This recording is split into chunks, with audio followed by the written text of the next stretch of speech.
आपको लगता है कि कोई 100% सच बोलता होगा?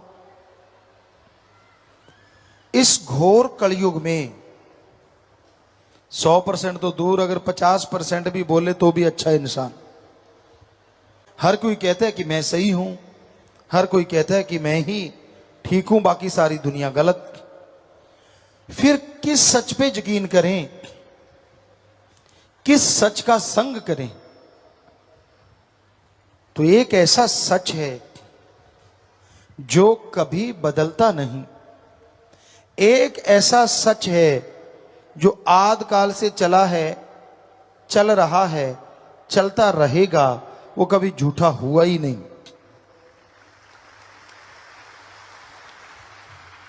ऐसा सच जो उस सच से जुड़ जाया करते हैं, वो तमाम जिंदगी खुशियां हासिल करते हैं और मरणों उपरांत आवागमन से आजाद होके ओम, अल्लाह, वाहिगुरु, गॉड, खुदा, राम, वो सच है। पर उसका संग कैसे करें? आप उसका संग करें ना करें, वो आपका संग हमेशा करता है।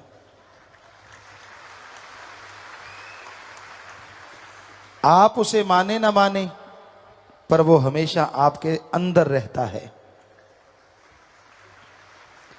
कई लोग पूछते हैं कि आदमी जब गुनाह करता है, बुरे कर्म करता है, क्या मालिक तब भी अंदर होता है?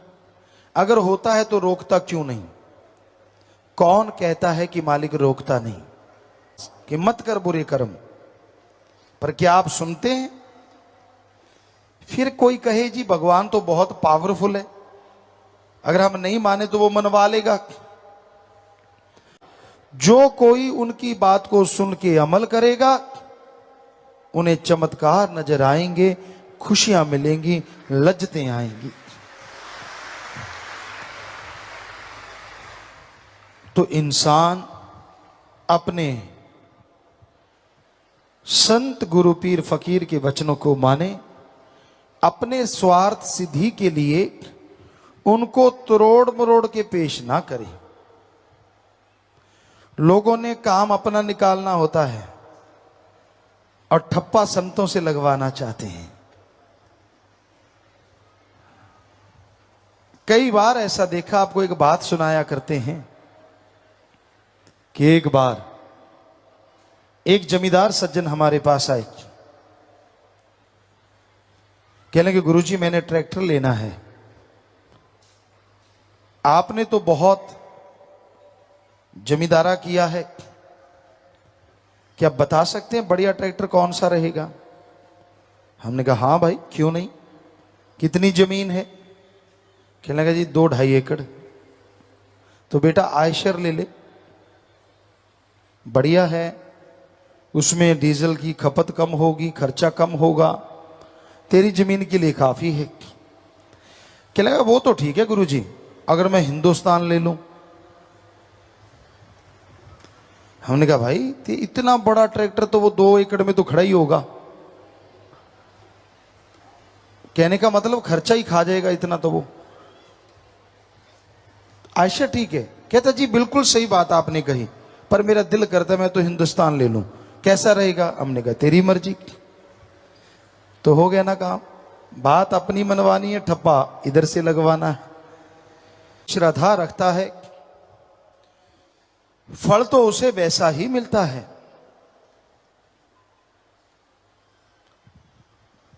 राम झरोके बैठ के सबका मुजरा ले, जैसी जिसकी भावना तैसा ही फल दे। राम झरोके, झरोके आंखों को भी कहा जाता है, और झरोके महलों में गुप्त छोटे छोटे छिद्र रखे होते हैं जिनसे रानियां देखती हैं। वो नहीं दिखती लेकिन सारा काज दिखता है उनको कि कार्रवाई क्या कर रहे हैं महाराज। तो दोनों ही बातें सही हैं। भावना, जैसी श्रद्धा, जैसा यकीन, वैसा ही फल दे, उसे वैसा ही फल मिला करता है। आदमी अगर अहंकारी है, खुद गर्ज है, तो उसका अहंकार एक न एक दिन टूटता जरूर है। खुद गर्ज इंसानों को इंसान कम शैतान ज्यादा कहा जाता है। आज के दौर में खुद गर्जी का ही बोलबाला है। जिधर निगाह मारो खुद गर्ज लोग, स्वार्थी लोग। आपको नमस्कार भी कर दी तो समझ लो उसके पीछे कोई ना कोई गर्ज होगी। आपको प्यार के दो मीठे बोल बोल दिए, सिवाय प्रेमीजन के, सिवाय मालिक के प्यारों के, और किसी ने अगर ऐसा किया है तो यकीन मानो कोई ना कोई गड़बड़ जरूर है। या तो आपकी राज पहुंच है, लोग आपको अनजाने में आके नमस्कार कर देते, जानते भी नहीं फिर भी करते हैं। या आप बड़े ऑफिसर हैं, मौके के ऑफिसर, लोग आपको नमस्कार करते हैं क्योंकि आपसे कोई काम लेना होगा। या आप कोई बड़ा ओहदा रखते हैं समाज में, या जमीन जायदाद आपके पास बहुत पैसा है, या बहन बेटी बहू कोई आपकी सुंदर है। बुरा ना मानना, सच हमें कहना पड़ता है, और फकीर सच नहीं कहेगा तो कौन कहेगा। जो एक निस्वार्थ प्यार पाने के लिए आपसे हाथ मिलाते हैं, आपसे दोस्ती निभाते हैं। आप सोचे दोस्ती बढ़िया कौन सी होती है। दोस्त वो कभी अच्छा नहीं होता जो हां में हां मिलाता चला जाए। दोस्त अच्छा वो होता है जो आपकी कमियां आपके मुंह पे सुनाता जाए। दोस्ती क्या, जिसको ये पता चल गया कि यार मेरा दोस्त बुरे कर्म करता है, गलत कर्म करता है, और वो दोस्त कहे मैं सही कर रहा हूं ना, वो दोस्त ही क्या जो ये कहे सही कर रहा है।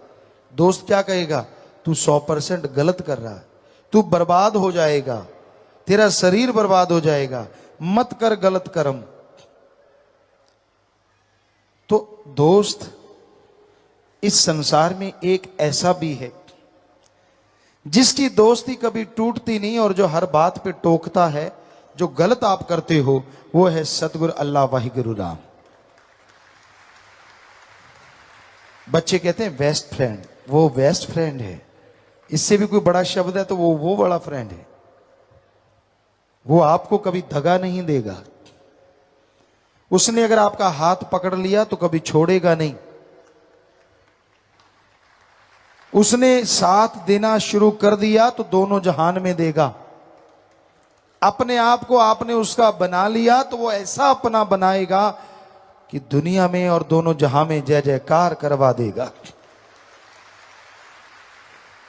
पर उसे अपना बनाने के लिए बहुत चीजों का त्याग करना पड़ता है। खुद गर्जी का त्याग, स्वार्थीपन का त्याग, काम वासना, क्रोध, लोभ, मोह, अहंकार का त्याग, नशों का त्याग, चुगली निंदा का त्याग। अब आदमी सोचे इतने त्याग कैसे करूं, तो एक ही त्याग कर दो कि यहां भगवान देख रहा है, वहां कोई बुरा कर्म नहीं करेंगे। बस एक ही त्याग काफी है, बाकी त्याग चाहे ना करो। कई बच्चे हंस रहे हैं, है भी बात हंसने की, क्योंकि अगर आप ये सोच लें कि यहां भगवान है, वहां कोई बुरा कर्म नहीं करेंगे, तो बताओ ऐसी जगह कौन सी है जहां भगवान नहीं है। वो तो शरीर के अंदर है, शरीर के बाहर है, कण कण में, जर्रे जर्रे में। गॉड इज एवरीवेयर, हर जगह है वो। बताओ फिर बुरा कर्म करोगे कैसे। एक ही बात काफी है सब बुराइयां छुड़ाने के लिए।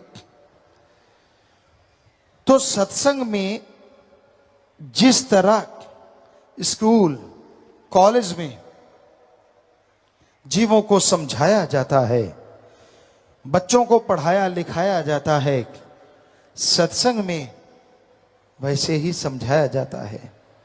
बेटा मत कर बुरे कर्म। अब तो दुलत्तियां झाड़ रहा है, छलांगे लगा रहा है। जब लेने का देना पड़ा ना, तब रोएगा, चिल्लाएगा, ये मेरे साथ ऐसा क्यों हो रहा है। ये इजाद करते हैं 12 से 24 18 घंटे लगे रहते हैं, तो वो 15 से 20%, आमतौर पे आदमी 10 से 15%। इतना बड़ा दिमाग है, सुपर कंप्यूटर इसी से निकला एक छोटा सा अंश, इतना जबरदस्त है। और ये नासा साइंस केंद्र अमेरिका भी मान चुका है हमारे वेद शास्त्रों की बात। उनकी रिसर्च आई है कि अगर आप विल पावर चाहते हैं, आत्मबल चाहते हैं, तो आप सुबह सवेरे 2 से 5 के बीच में घंटा मेडिटेशन करो, ध्यान में जाओ।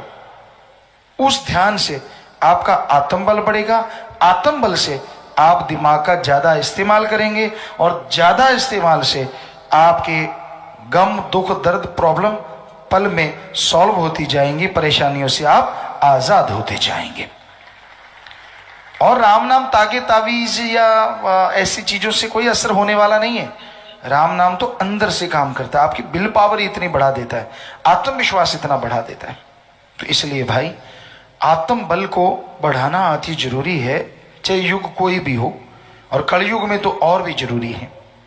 यहां आप जिससे बात करते हैं, आप ये नहीं कह सकते वो किस रंग में रंगा हुआ है, उसकी तार कहां कहां जुड़ी हुई है, कोई भरोसा नहीं होता। क्योंकि आज लोग दोगले तिगुले पता नहीं कितने गुले हैं, कुछ शब्द ही नहीं मिलते।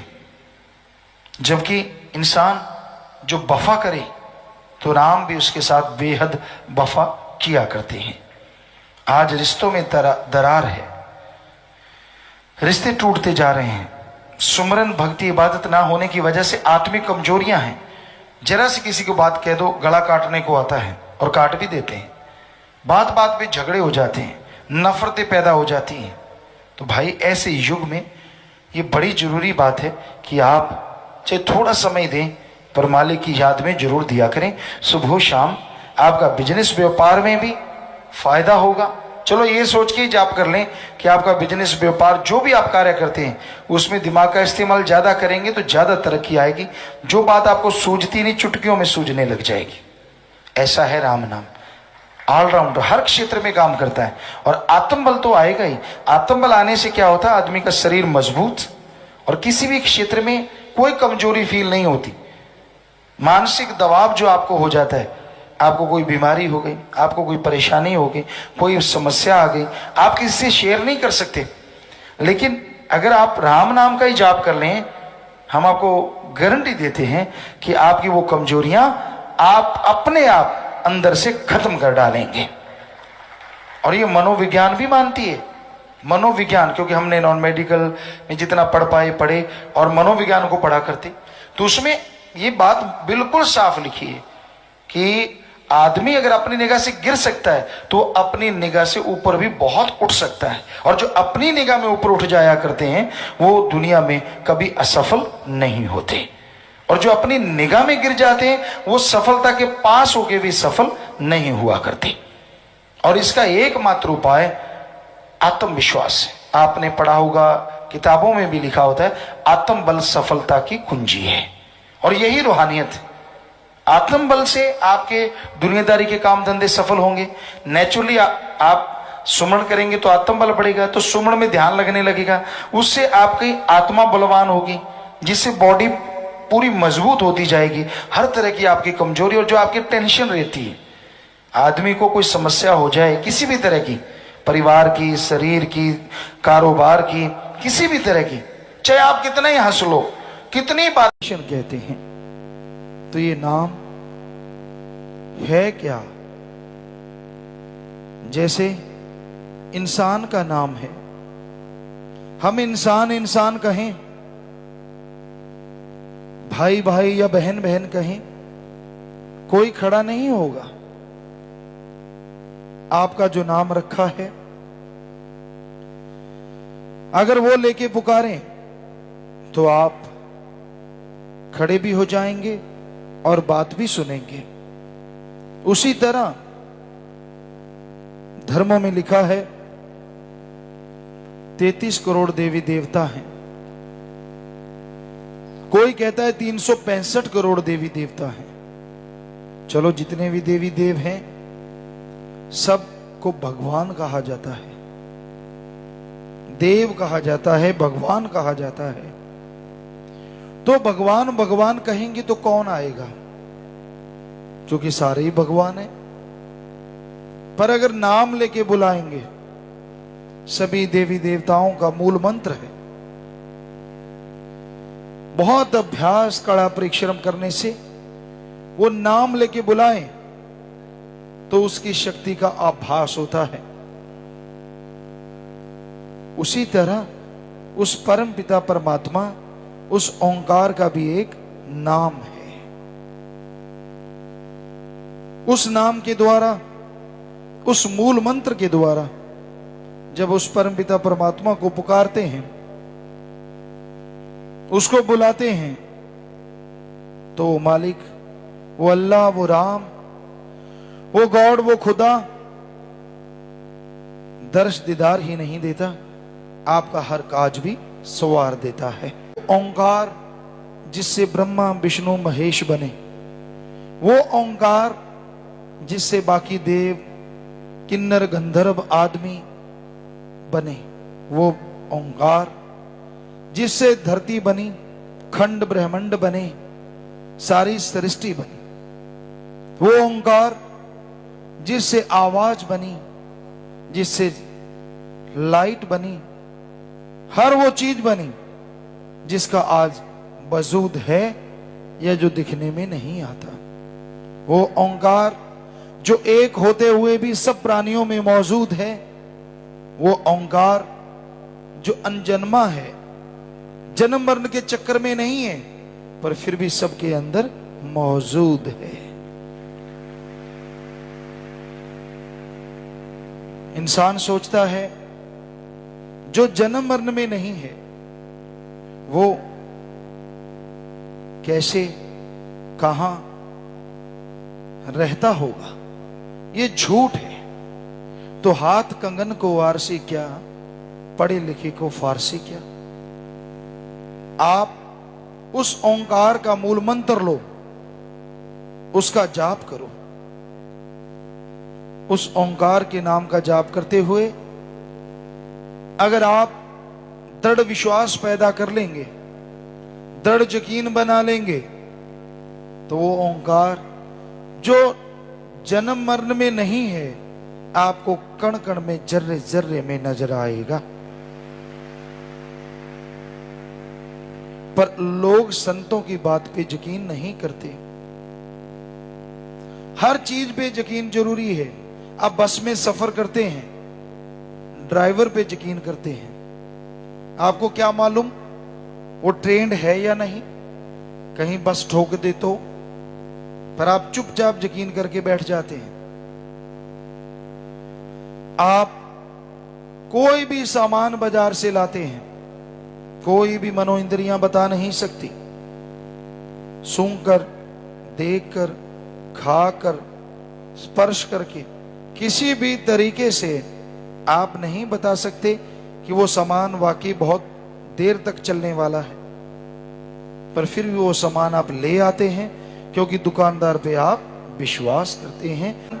आपको कुछ हो गया तो उसका जिम्मेवार मैं नहीं, आप फिर भी दस्तखत कर देते हैं, हस्ताक्षर कर देते हैं। क्यों?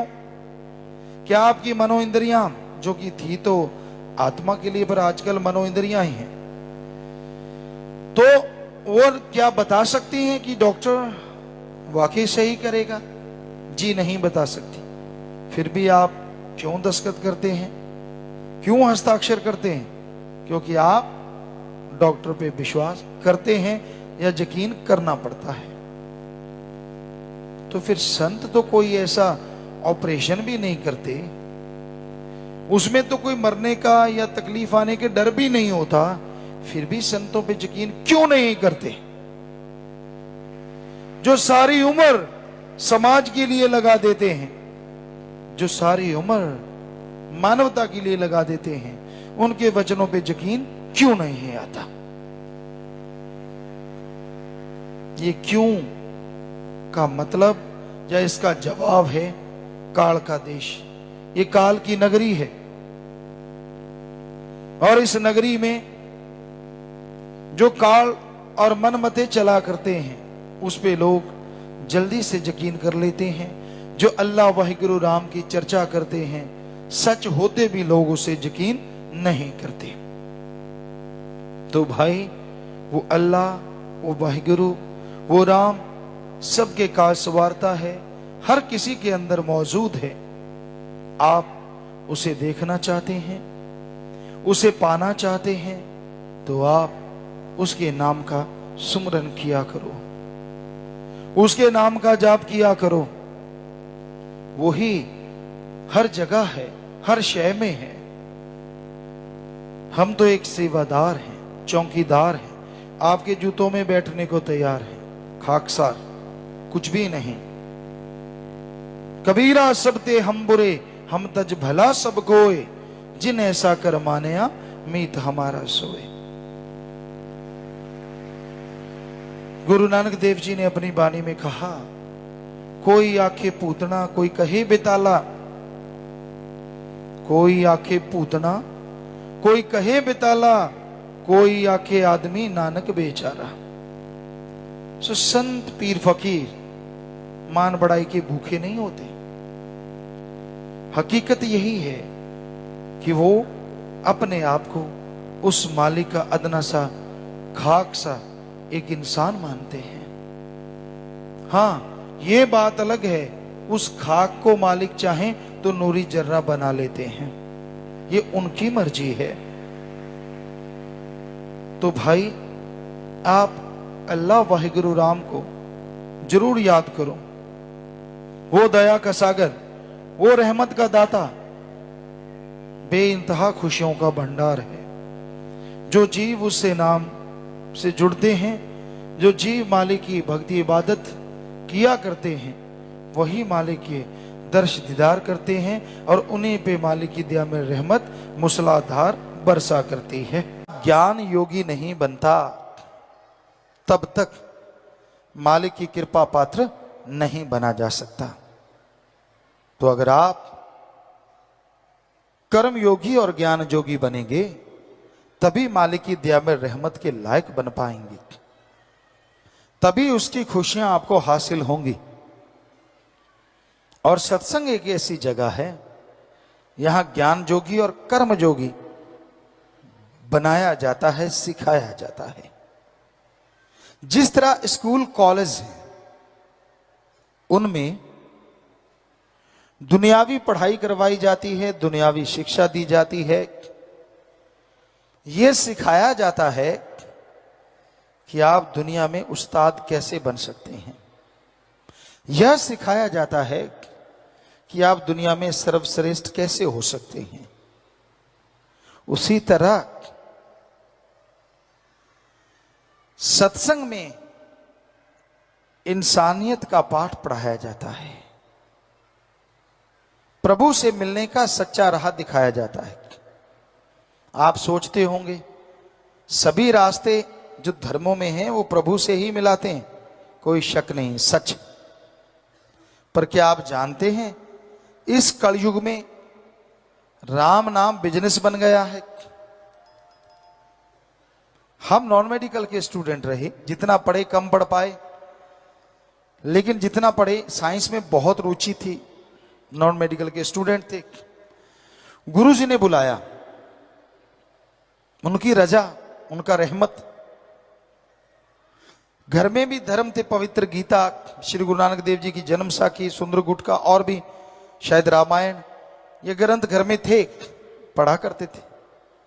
गुरुजी ने बोला कि सभी धर्मों को पढ़ो, और हमने उसी वैज्ञानिक दृष्टिकोण से सभी धर्मों को पढ़ा। सभी धर्मों में ये तो लिखा है, दाता था, दाता है और दाता ही रहेगा, वो मंगता नहीं हो सकता। और यह भी सच है, वो देता था, देता है और देता ही रहेगा, मांगने का कायदा आना चाहिए। ऐसे नहीं होता कि आपने इच्छा करी और वो पूरी हो गई, नहीं। क्या आप इच्छा करें, 5-7 साल का बच्चा को इच्छा कर ले कि मुझे पीएचडी की डिग्री मिल जाए तो मिल जाएगी। कितना भी भ्रष्ट युग है, 7 साल के बच्चे को पीएचडी की डिग्री नहीं मिल सकती। हाँ, बड़े वाला तो कहीं भी कुर्सी के नीचे से दाएं से डाल के ले सकता है, लेकिन 7 साल के बच्चे को कौन देगा? नहीं हो सकता। वैसे तो कलयुग है, कुछ भी हो सकता है, लेकिन अगर वैसे कायदे से देखा है, डॉक्टरेट की डिग्री, मास्टर डिग्री ऐसे नहीं हासिल होती, उसके लिए जिंदगी के 20-25 साल लगाने पड़ते हैं। तो जरा सोचिए, ये किताबें तो सामने हैं, वो अल्लाह, वो वाहिगुरु, वो राम, वो गॉड जो दिखता नहीं, क्या उसके लिए 16 साल नहीं, 20 साल नहीं, 5 साल नहीं, क्या 2-4